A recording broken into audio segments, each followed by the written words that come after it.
welcome to the February 15th, 2023 City Council work session. Thank you for joining us in this hybrid meeting format. For work sessions like this one, where there is no opportunity for public comment, those wishing to access the meeting can do so by watching the live stream available on our website, the broadcast on Comcast Channel 21, or by calling into one of the phone numbers listed for this meeting on the public webcast and meeting materials page. And thank you again for joining us. And with that, I call this meeting to order, and I will turn it over to the manager. Thank you, Mayor. We have a lot to cover today, so I think what I'll do is just pass it over to our planning team to just jump into the presentation and talk about urban reserves. Appreciate it. Thank you for having us today. So I'm just gonna hook this up. Get us started here.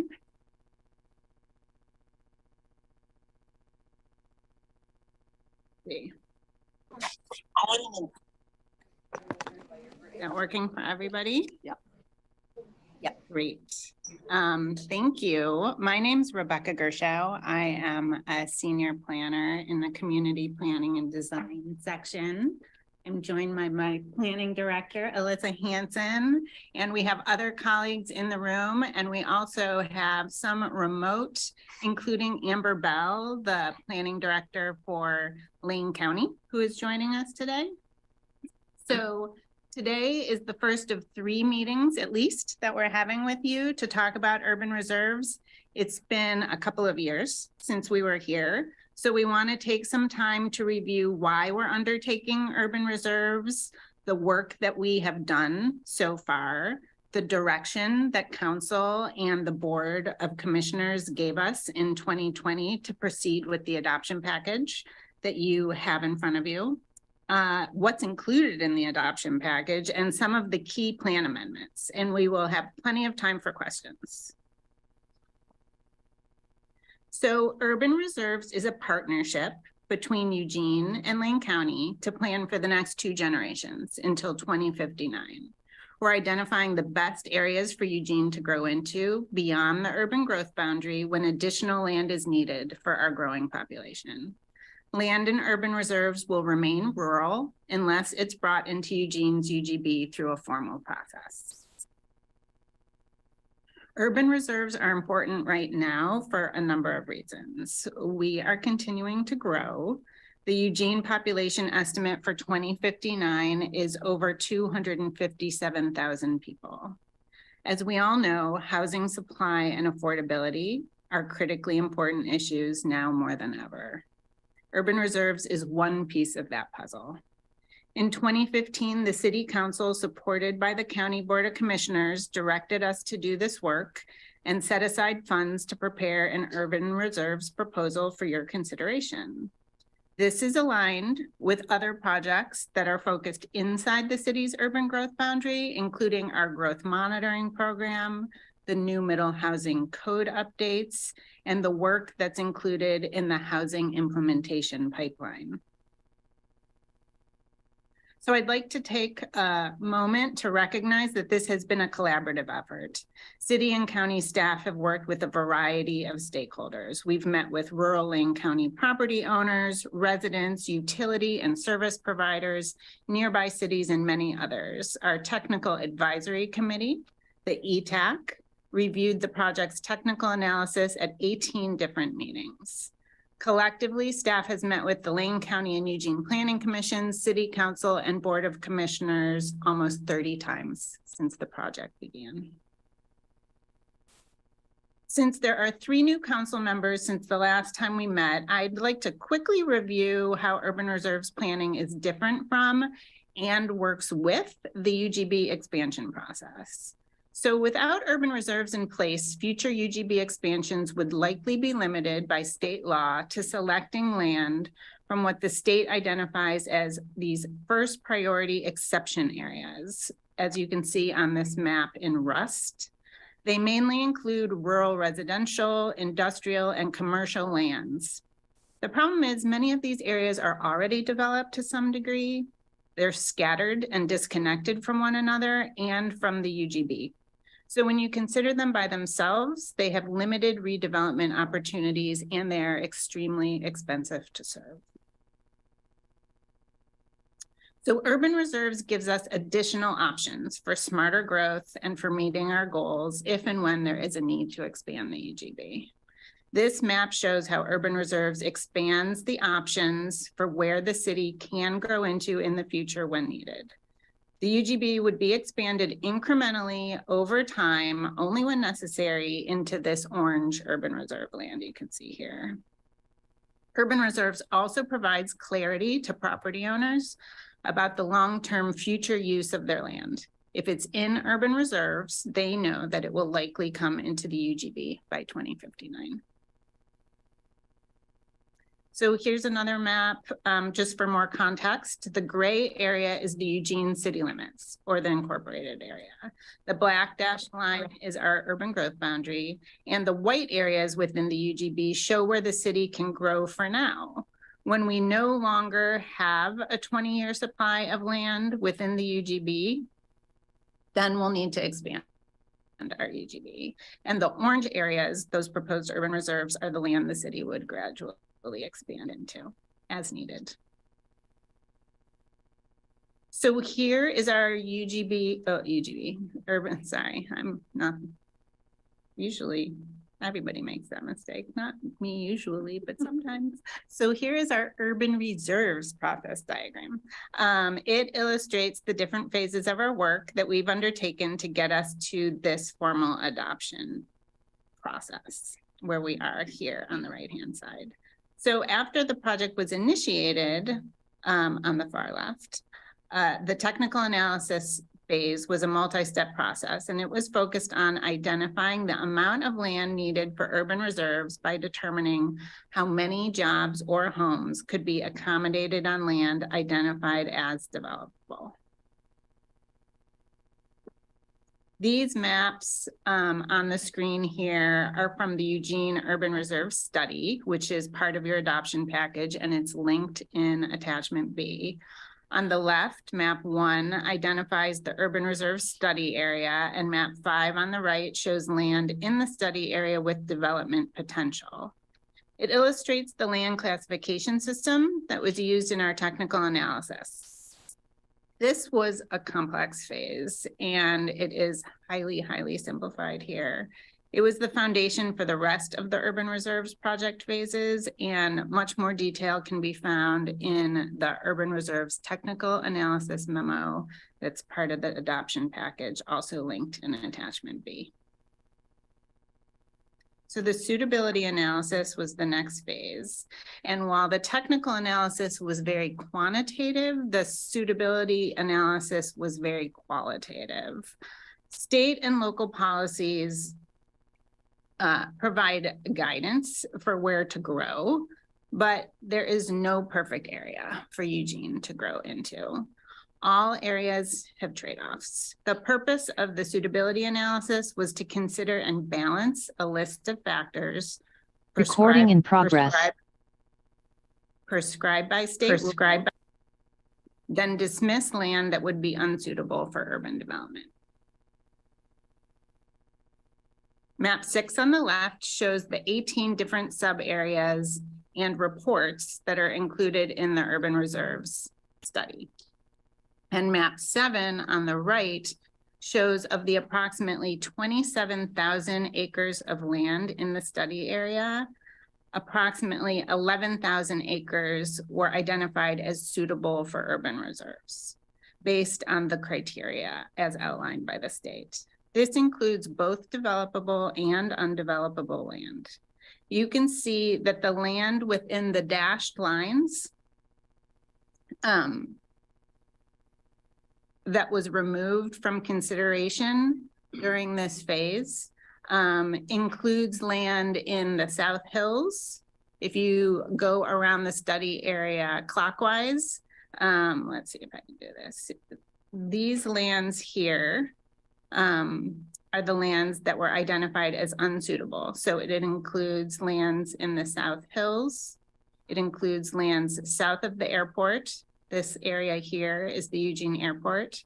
It includes lands north of Meadowview Road. Can you see my cursor? Is that working? No, never mind. I'm not going to say these lands, lands north of Meadowview Road around the Junction City urban growth boundary, and a significant amount of land around both the Mackenzie and the Willamette River that were in the floodplain. So we can go into more detail about that. This was an iterative process. Land was removed initially that was not considered suitable. So much land, in fact, that we didn't have a 30-year option to present to decision makers. So what we ended up doing was expanding our study area west to include the Fisher sub area that you can see in the map, in map 6 on the very left west side. So I'm talking about it like it's a very linear process, but it was really quite iterative. So we went through these multiple rounds of review by both the city and county staff, service providers, and the Envision Eugene Technical Advisory Committee. We have very detailed reports that are included in the adoption package for more information.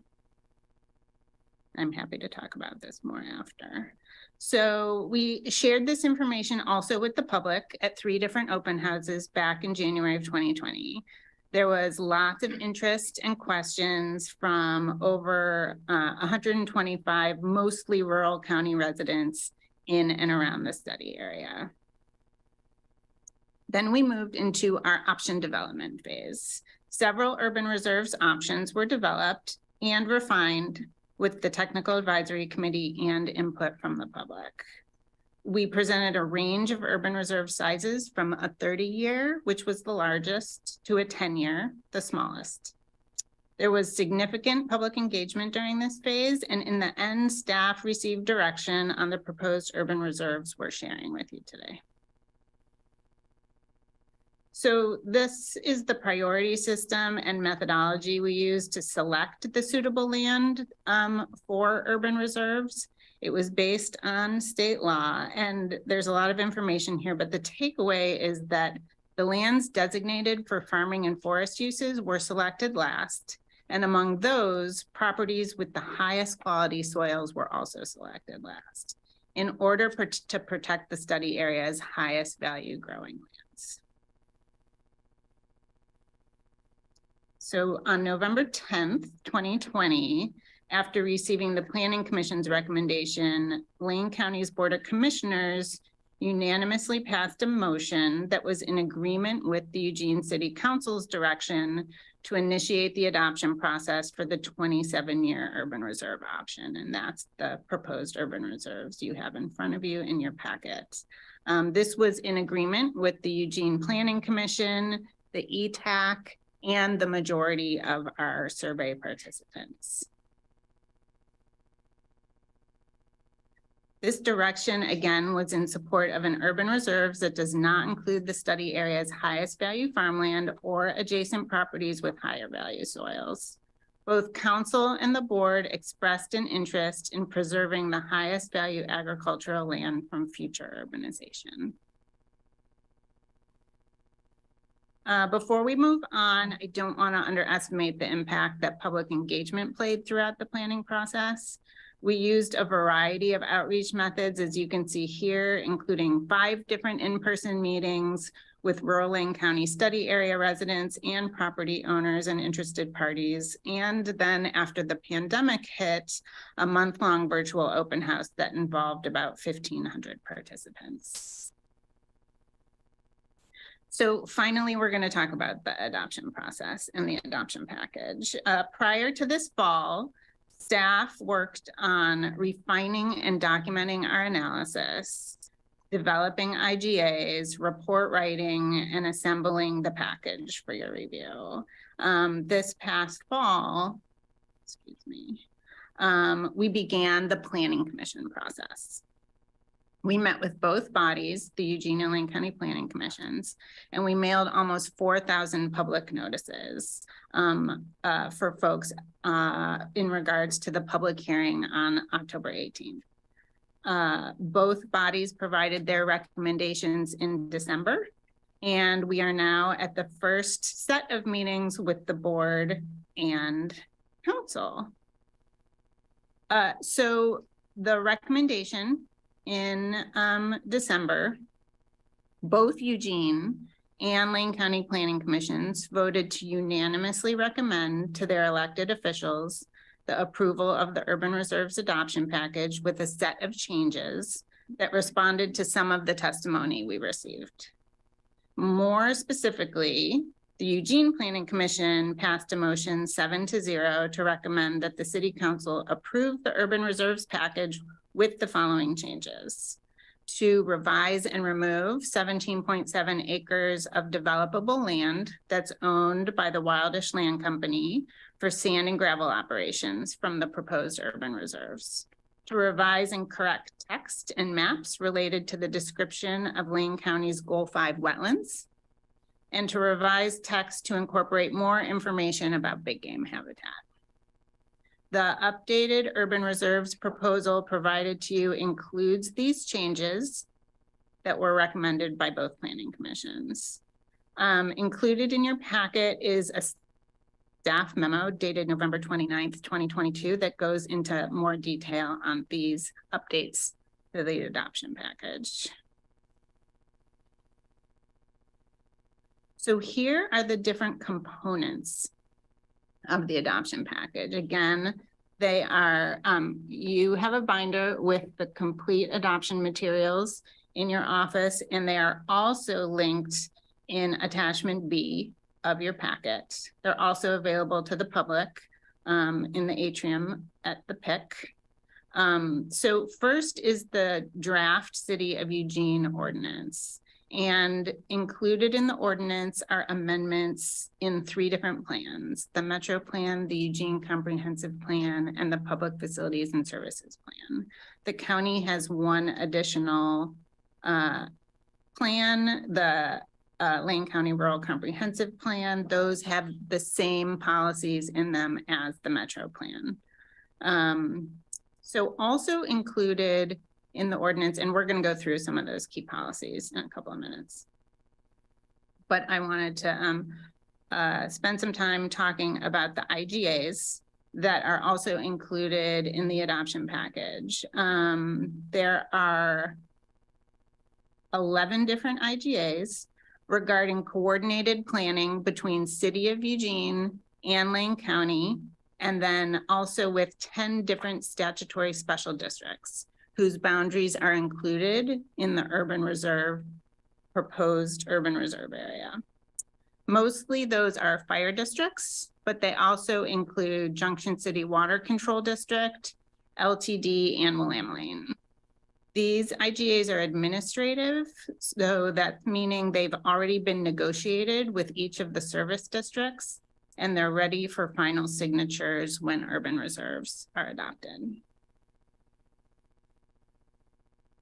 The adoption package also includes extensive legal findings that were developed in support of the establishment of the urban reserves.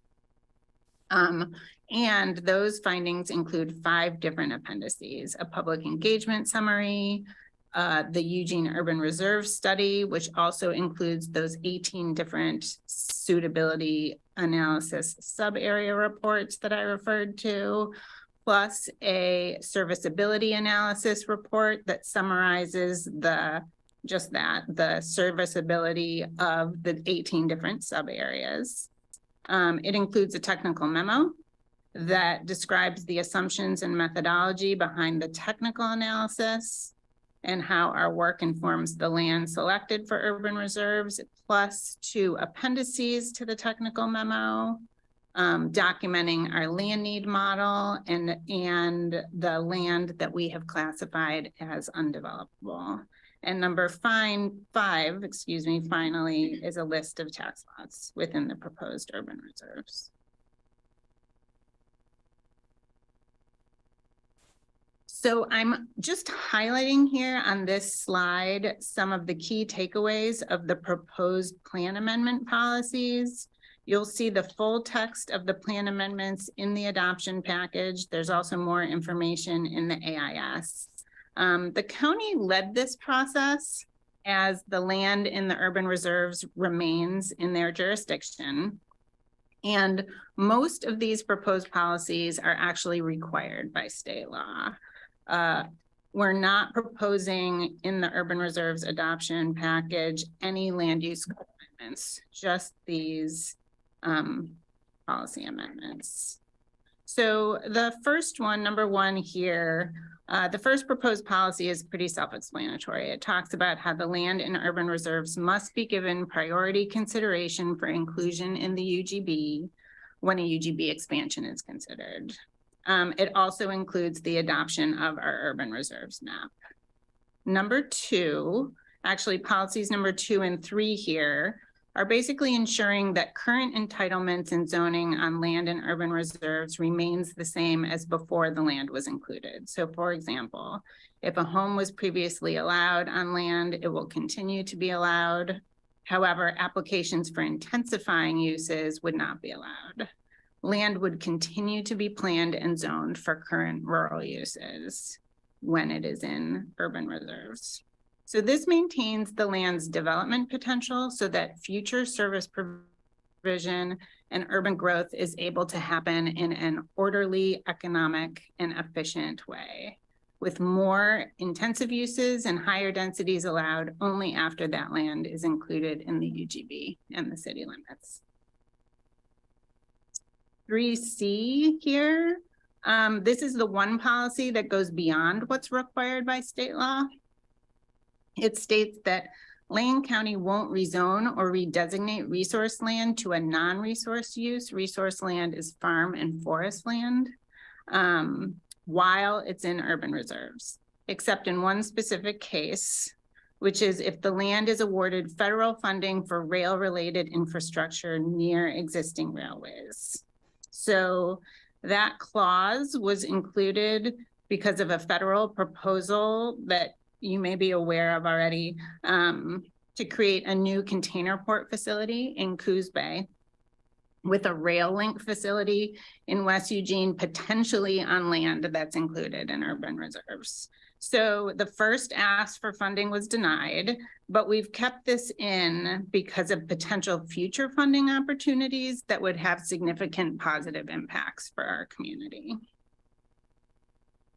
And the last policy, number 4, this may be new to City Council. This was included by the Lane County Board of Commissioners at the time of Urban Reserves direction. It directs Eugene in coordination with Lane County to review the sufficiency of the urban reserves 10 years after Eugene's first UGB expansion following the adoption of urban reserves. So it gives us a time certain to reevaluate urban reserves. We'll be able to use our growth monitoring results to determine whether we're growing faster or slower than projected, and share that information in regards to urban reserves to decision makers for direction at that time.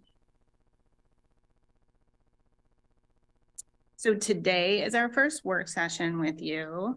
There's no action requested, but we welcome your questions. Last week, we held a similar work session with the County Board of Commissioners. We had a short discussion with them. Overall, it was very positive. The next meeting is on February 28th. It's a joint elected officials public hearing. It's fully virtual. We will update you with all of the public testimony we've received before the public hearing.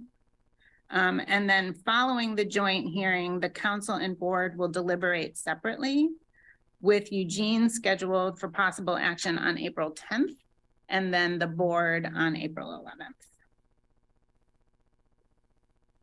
Okay, so what happens after urban reserves is adopted? I can't help but to smile at this slide. So state law requires that we adopt a housing capacity analysis every 8 years. And the first one is due at the end of 2026, which might feel like a long time to some people, but does not to us. So if the analysis shows that Eugene doesn't have enough land within the UGB to meet 20 years of population growth, then we also have to adopt efficiency measures, also described as housing production strategies, If additional land is still needed, then a UGB expansion will need to happen at the same time by the end of 2026. So we're calling this work our UGB update. We've already begun working on it. The buildable lands inventory portion. And we will also be including employment and public land needs in this analysis. So it's important that urban reserves are adopted ahead of this so that if we need to expand the UGB, we can select land from urban reserves. More studies will need to be undertaken at that time, depending on what type of land we need to expand for and how much land is needed specifically.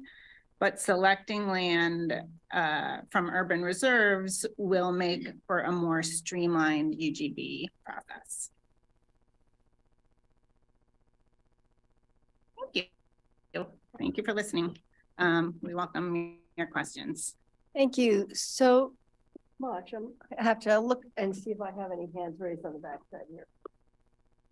Not yet, but thank you. I really very much appreciate your clear presentation of how we got to this point. And a few weeks ago, I'm thinking urban reserves, didn't we already do that work? So it's helpful to come back and be reminded, like you did the work in the intervening years, and now we're back. I have Randy and then Mike in the queue. Thank you, Mayor, and thank you for the presentation. And I apologize for not being able to get back with you on the offer to meet and talk about this. So unfortunately, I'm going to be asking some of the questions I would have asked. No problem. Can we go to slide 11, map 6, please? Yes, let me see what's the most efficient way to do that. 11.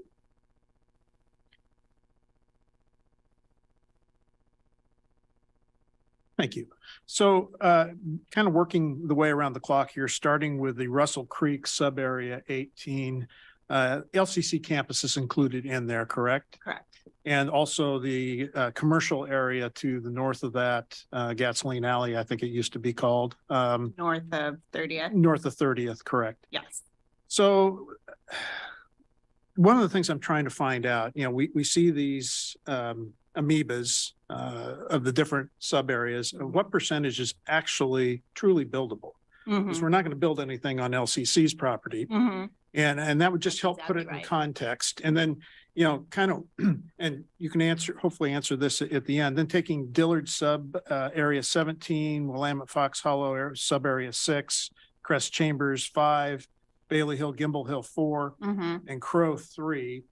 What percentage of those are on hills, which requires extra engineering to put a structure on them and a very expensive foundation? Sure. Okay. Your first question. Okay. Remind me what you were saying. Well, I'm trying to figure out. Oh, We see this space, developable land around LCC. but it really doesn't reflect what is actually correct. developable. This level of map does not. So in your packet and linked in attachment B in our sub area suitability analysis reports, we have, and I don't have them attached to here, but That's we fine. have detailed maps showing all of the tax lots in each sub area with a variety of different analysis maps overlaid, including, and a lot of information, including how much of that land in that sub area is developable. So when you look at this light blue, and this light blue on this map is just our suitable land. This is not our proposed urban reserves. So we selected our proposed urban reserves from this land, but it isn't all of it. Of the urban reserves, which is about 10,000 acres, about almost 5,900 is developable land. And so we specifically looked at, so we need to include some undevelopable land in urban reserves for roads and utilities, parks, those types of things. Also, there are natural resources on lands that still have development capacity, like there may be some wetlands or there may be some riparian areas, but since it's in the county, there are these larger lots that still have developable land. And so there's some undevelopable land, but what we have analyzed as needed for 27 years of growth is just the developable land that's included in here. And you can see that level of detail when you dial into those suitability. I did go through the packet. I just didn't understand part Right, of that. So right. thank you. That helps. I'll go back and do a little deeper. And I'm deeper dive happy, into we're that. happy to talk more about those details with Okay. you as well. And then your question about, I changed slides. Your question about, I believe, steep slopes. Right. And percentages of steep slopes in the other sub areas that are around Eugene's South Hills. As you can see here on this map, we removed a lot of the farthest outlying land as unsuitable from these areas just because of those reasons. They were steeper, more remote, more difficult with transportation connections, which makes for more difficult serviceability and developability in the future. We do still have some areas with steep slopes in these lands. If they were more than 30% slope, we did not count them as buildable. But we do have percentages in our reports showing how much land is greater than 5% slope, because between 5 and 30, we still consider to have slope, but be buildable as well. And then also, I want to point out the obvious. Some of those sloped lands are also harder to serve from a fire protection standpoint, Correct. especially on a southern slope aspect, which Yes. the fuels dry out faster, and that's where the prevailing winds come from. So it tends to fan the fire up the hill. Fire loves to run uphill. So that's a concern of mine as well as what we're going to lose in the way of wetlands, but I'll dig into that deeper so I don't take up time here. No, certainly. And that's a really, really good point. And Eugene Springfield fire officials are one of the folks that we coordinated with on our serviceability analysis for the entire sub area. And obviously they had more concerns about those areas in the south for those forested reasons, the wildland urban interface, water availability, all of those issues. And so those things were all evaluated. They were all evaluated comparatively as we could based on our state criteria. So it's one important piece of the puzzle, but it's not the only. Got it. Then there's things we can do mechanically as well in development to reduce the risk and make sure we have fire breaks built into it as well. Right. It makes a difference. I've fought fire in that area before, and it can be challenging. I bet. Okay, thank you. Okay, thank you. I have Mike and then Matt and Alan. Thank you, Mayor. And thank you very much for the presentation. Randy's points are incredibly well taken. Having gone through a UGB lack of expansion process once before, UGB establishment process, I remember some of the work that we did, and I suppose my question is for Emily Jerome, who I think I saw sitting in the room there. Excellent. When we get to, and I think it's 26, whenever it is, that we look at suitable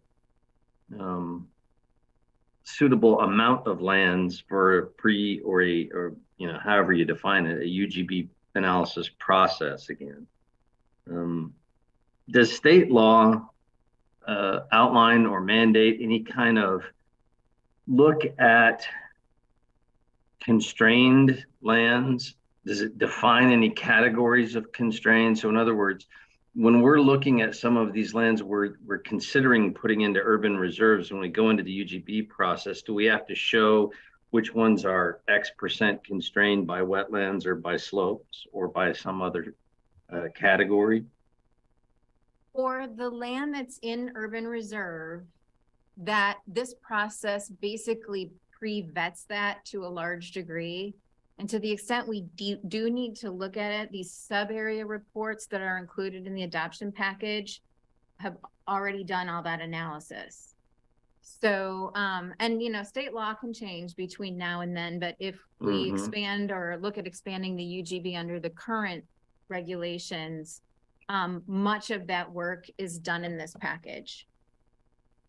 Which was Okay. intentional. Yeah. We were really forward thinking in the way that these documents were prepared to match up to urban growth boundary expansion law and satisfy urban reserve requirements so that it would be a more ready set package for UGB consideration in the future. So because they're already defined, we could direct staff to analyze and consider for expansion those lands under X% slope. Is that correct? Yes. Okay. What I want to avoid in the future is us bringing in lands that are, you know, that are phantom inventory, considering currently 50% of our buildable lands aren't serviced. I want to make sure that we're not at this stage of the game hurting ourselves later by considering lands that would be extremely expensive or difficult to impossible to actually build on and avoid any phantom inventory in the future. Is that best done, would you think, at this stage or at the UGB analysis stage? Well, I think a lot of that has been done through the selection of the land that's included in urban reserves. You could refine it and do it more at urban growth boundary stage. What this does is it takes all the land that you see on that urban reserves map. If the council adopts the urban reserves, it makes all of them, it rises them all to the same level. And so you can pick and choose among all that land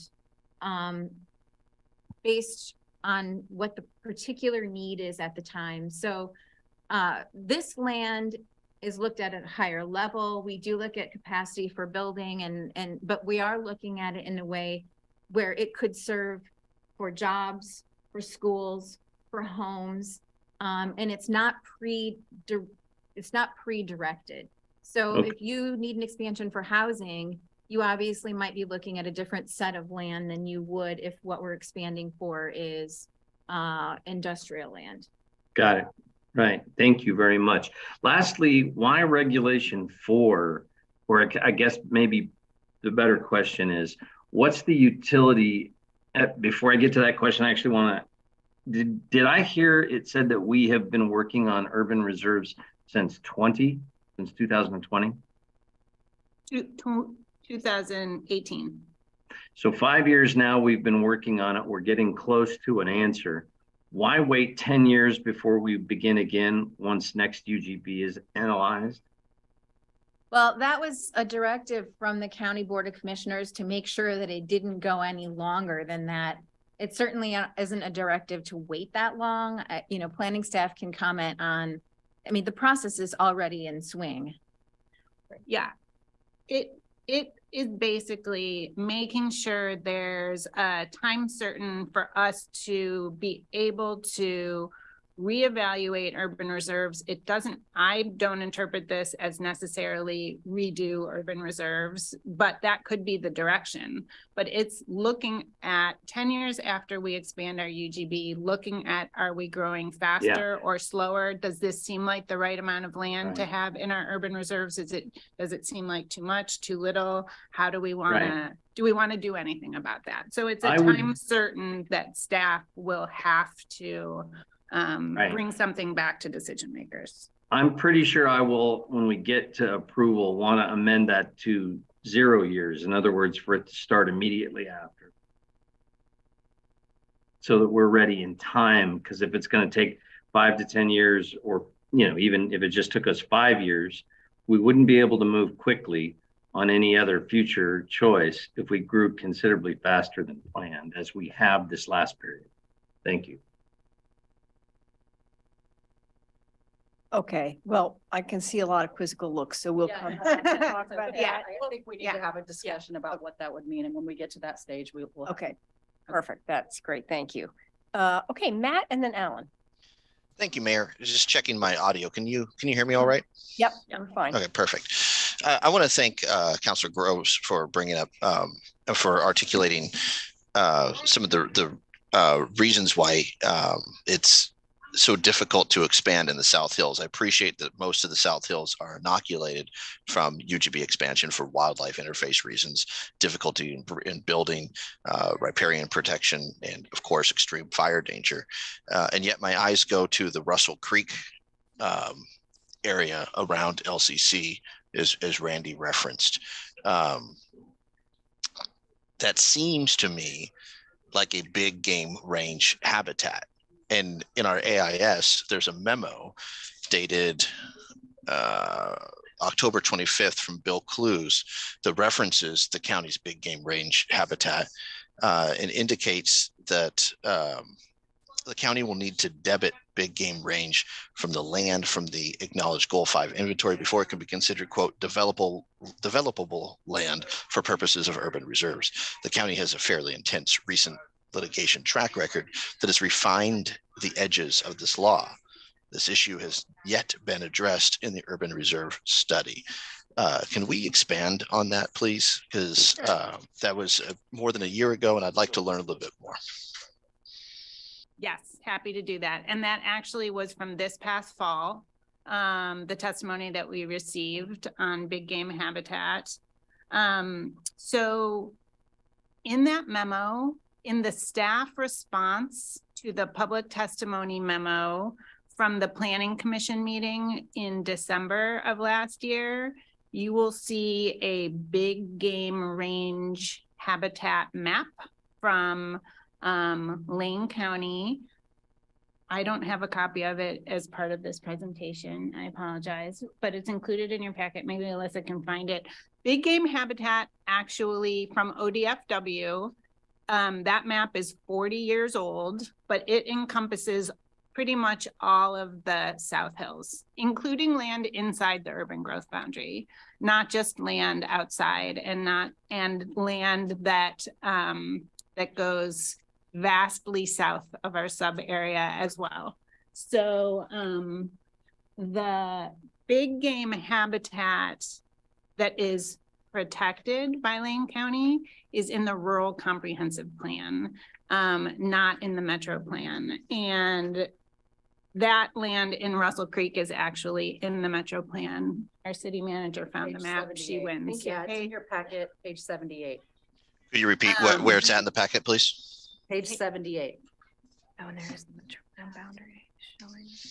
I think the thing that's important to begin with is that testimony was provided to the Planning Commission, who asked questions, had concerns. Staff wrote a memo, and in fact went through and updated many places throughout the package that's now before you to address the big game habitat issue in the way the Planning Commission thought was appropriate.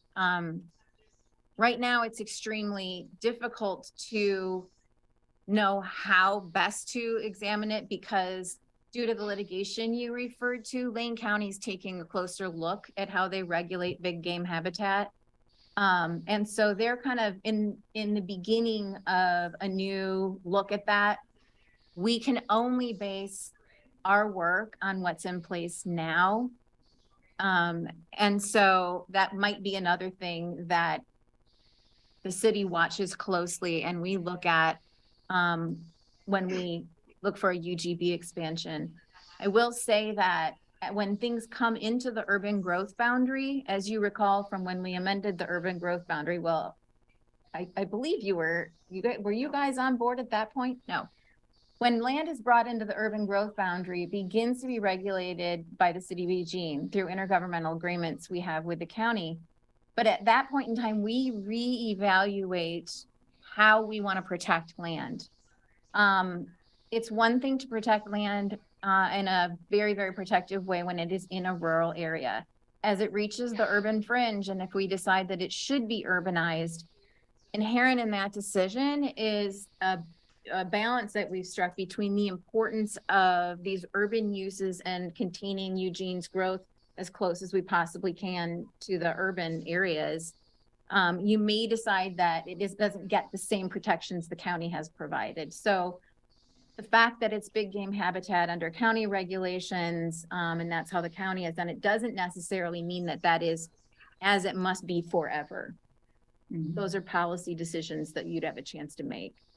So similarly, if we were to expand on what's denoted on our council agenda packet, page 78, if we were to expand into quote major big game habitat and that peripheral big game habitat, do we have the policy lever to prevent building upon that expansion? Like, it expands as part of an overall package, but what levers do we have to protect that area around 30th as it's recognized already as major big game habitat? You basically have all the levers. The process for evaluating something like wildlife habitat is governed by state law. And it's what we often refer to as an EC process, where you're balancing the various ways that this land could be used. And you know, it's the environmental, economic, social, help me out here. What'd you get? Environmental, economic, social, and there's another E. What's that? Oh, economic. Economic. Yeah. So you balance all those factors, and anytime you're balancing, you may believe in a particular case that, wow, the environmental factors are so important that they outweigh the others. It's based on the information that you get from folks sitting at the table and folks who come forward in testimony, and the way that you choose to balance it at that time. Thank you. I would submit that the environmental factors in that particular area do rise to that level of importance. One final quick question is more of a point of information. It was referenced that both the Planning Commission and the County Board of Commissioners were unanimous in their vote to support the urban reserve options that are in front of council today. At an October 21st work session, council passed a motion 7-1. Could you refresh my memory? Who was the one no vote? I suspect it's my predecessor, but I just want to ask for the record. Yes, sure.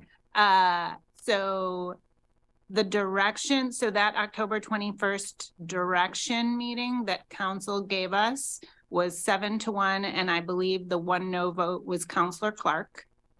I believe your predecessor did vote in favor of the 27-year urban reserve option. The unanimous recommendations that I was referring to, I may have misspoken. If so, I apologize. But the unanimous recommendations were from the planning commissions this December, recommending this adoption package for adoption. Okay, thank you. Yeah. Mayor, I have no further questions at this point. Thanks. Okay, great. Alan and then Jennifer. Thank you, Mayor. I did note that the Planning Commission reviewed all of this and voted unanimously 7-0 to move this forward as a recommendation to the commission or to the council, which weighs heavily my working on this. Three questions. On slide 22, the summary plan amendment policies, the last one, number 4, review urban reserves 10 years after Eugene's first UGB expansion. Could you explain that a little bit more? I'm not sure. That's new, right? That is new. That is new to council. I'm gonna look for the exact language. I can read you the exact language. You can, okay.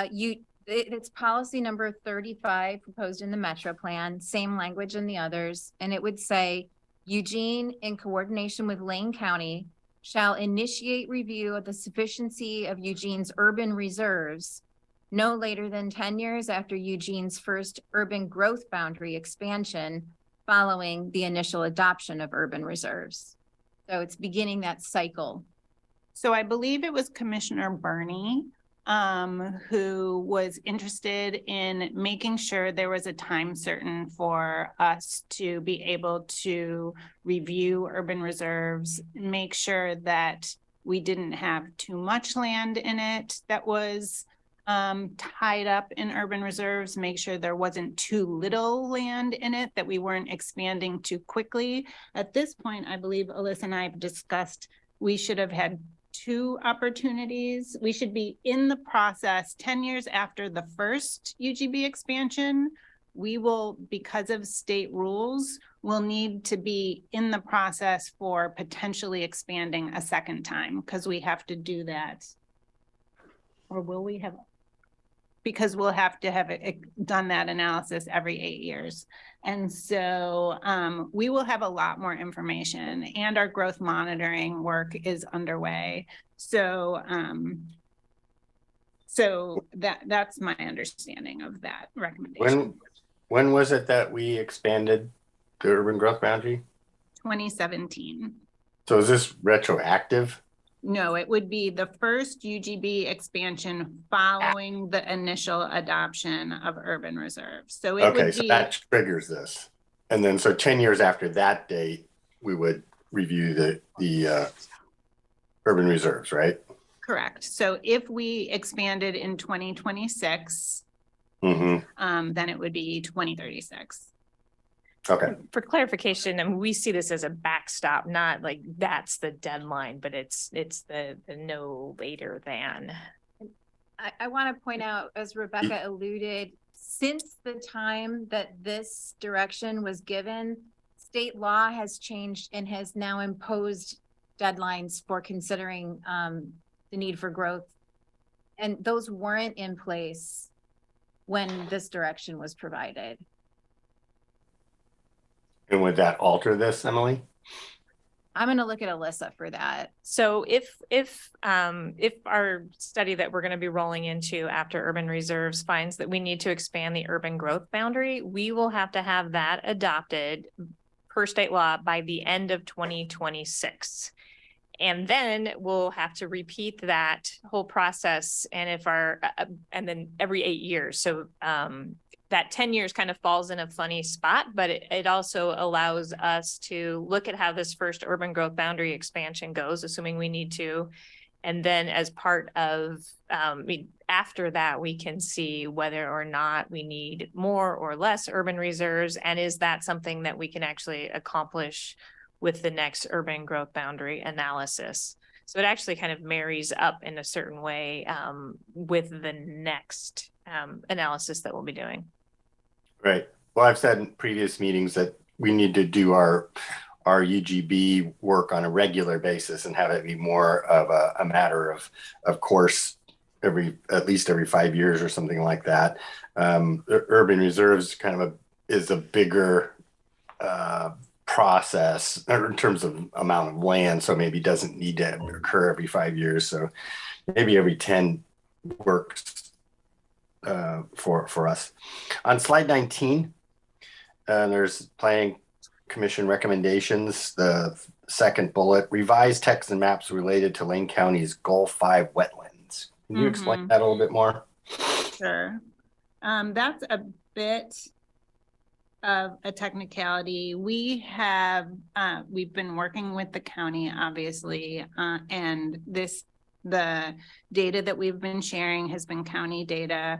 We were a bit imprecise in how we were describing wetlands. The adopted Goal 5 wetlands were really only the wetlands that were included within the Metro Plan boundary. And urban reserves has land both inside and outside of the Metro Plan boundary. So the lands outside of the Metro Plan boundary are regulated by the National Wetlands Inventory, and they aren't technically Goal 5 wetlands, but for the purpose of analysis, we are treating them both the same way because it is one urban reserves.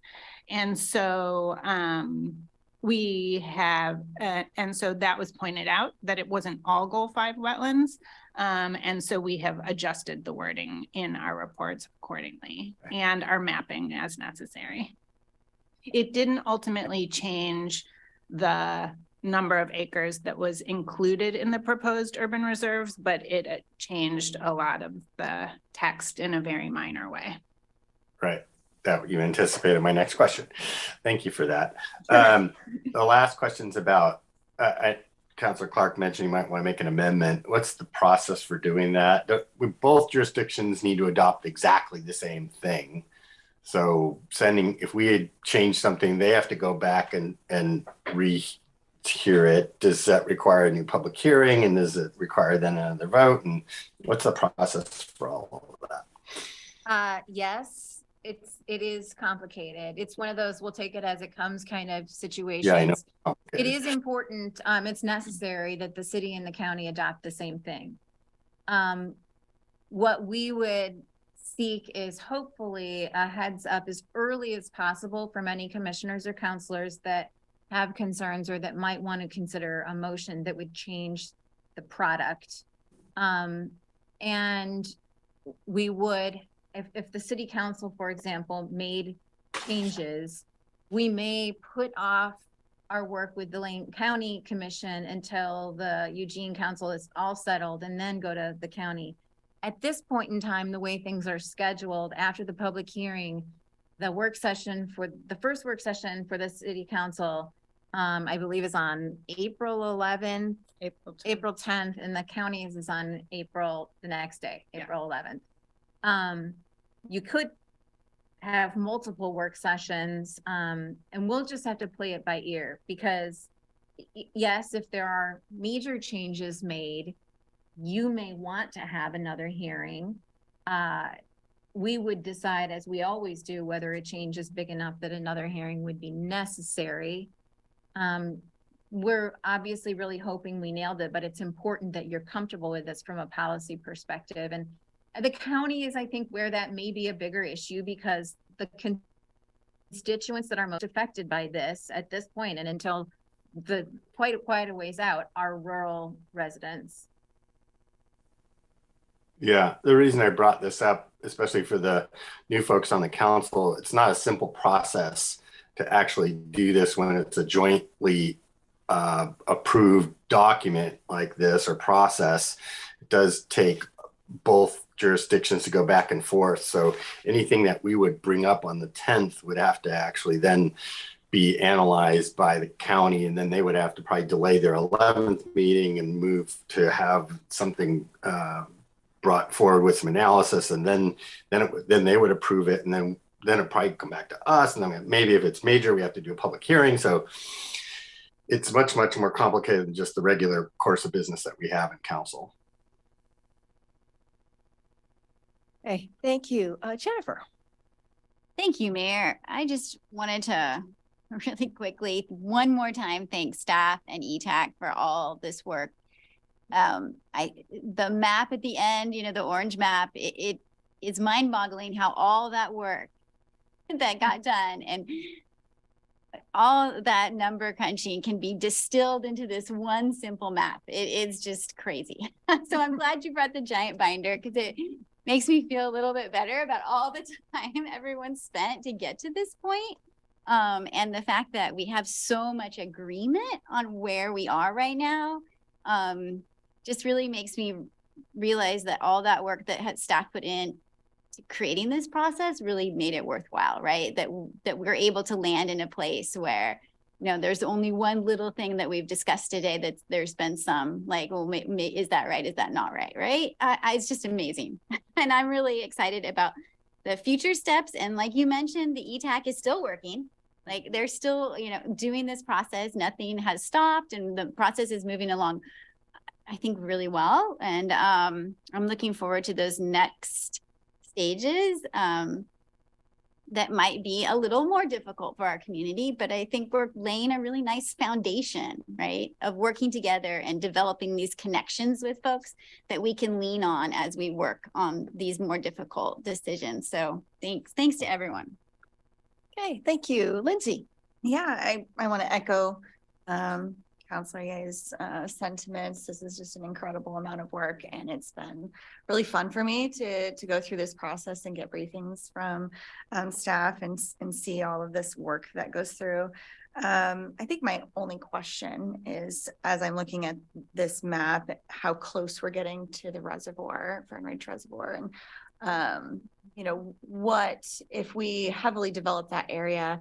What questions have come up or conversations with the Long Tom Watershed Council on any kind of environmental concerns that might be had from that development into the reservoir.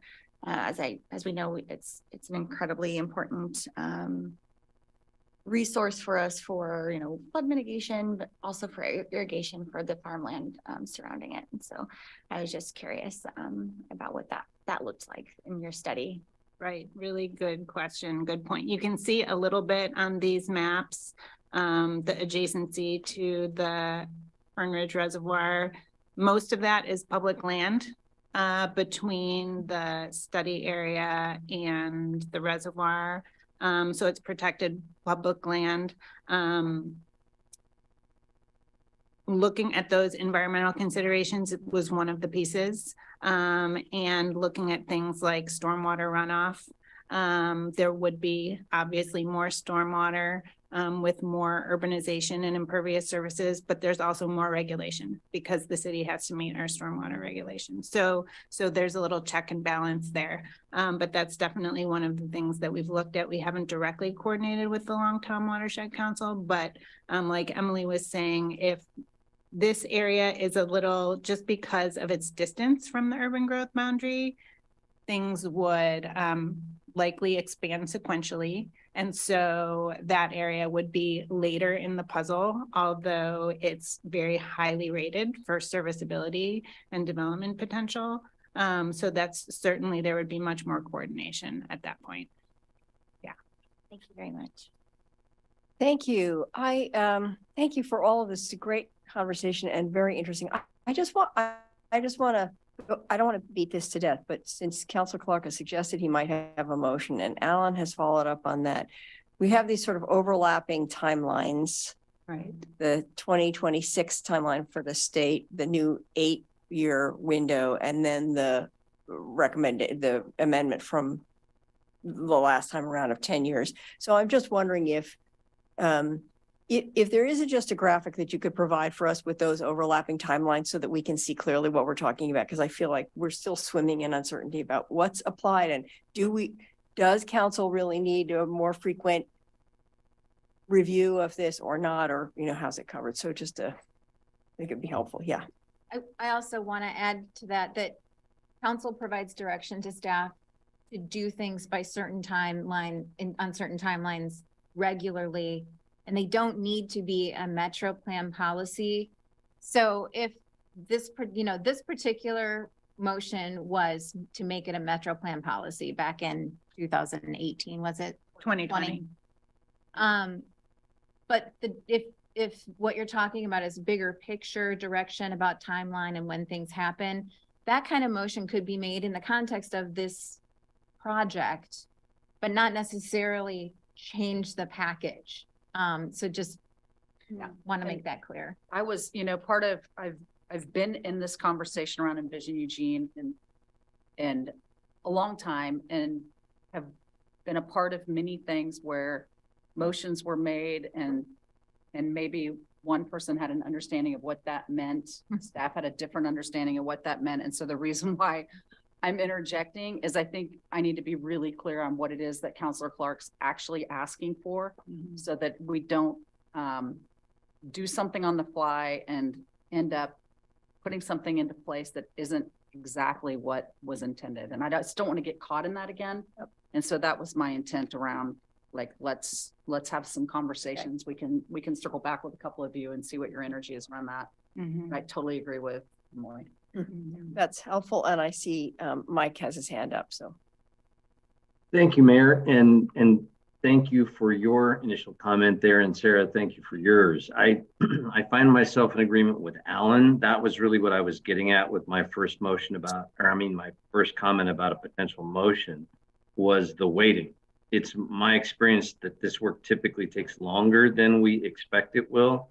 And I'm in agreement that, a more constant analysis is probably a good idea, better good than bad based on my experience with this. But as Emily mentioned, what we put in, and I didn't think about the differentiation there, that what we put into the Metro Amendment is entirely separate from what council directs staff to start working on. And so I get the difference. I may not need the amendment is my larger point. Okay. Thank you. Great. Thank you.